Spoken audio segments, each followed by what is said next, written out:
No matter what kind of dye you're using, plant dyes, natural dyes, or synthetic, if you are dyeing yarn, you will need to prep your yarn first. We do not want your yarn coming out of the dye pot looking like a tangled up bowl of spaghetti. So whether you're doing a great big 200-gram skein or a little mini skein like this one, the process would be the same. Now, if your yarn already came in a hank like this, the two ends are most likely already tied together.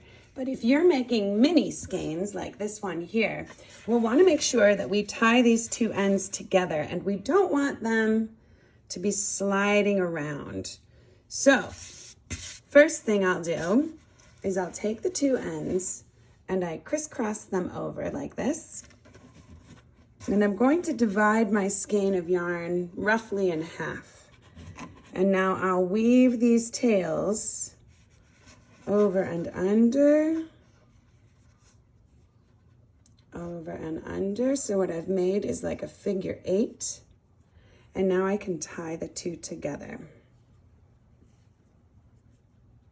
I'm going to tie them in a double knot because I really want them secure in the dye pot. Okay, so my tails are secure. Now I have to make sure all the rest of this yarn is safe. So I've got some just bits of scrap yarn here that I've saved. And I'm going to show you that figure 8 knot again. I think it'll be easier to see when it's in a different color like this. So I'll take my skein, divide it roughly in half here. And I'm going to make a figure 8. So I'll take my yarn and I come up through the center with the one piece and I'll go down with the other. So they crisscrossed in the middle here, and then they come around the opposite way on the other half of the skein. So if you look closely here, you should be able to see my figure 8 knot. So now I'm going to tie this pretty securely. Now if I tie it too tightly, the dye won't be able to get to the yarn in that spot. So I don't want to crank it down like this, or I'll have little white stripes on my yarn. Loosen that back up here. But if I do it too loosely, well, then my figure 8 knots aren't going to do much good. Oh boy, I cranked that one. Here we go. All right, so I'm going to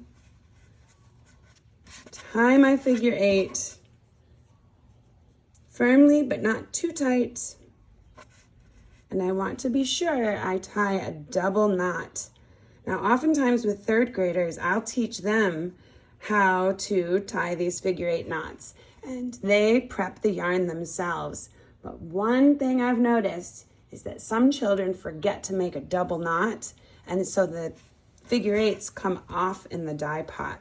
We really want to make sure they're secure.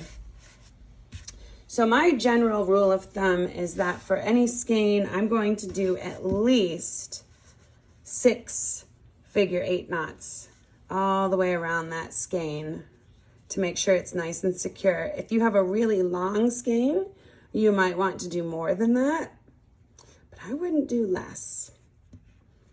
It really pays off to prep your yarn so it's nice and neat when you pull it out of the dye pot. Here's my figure 8 again. I'll tie a double knot.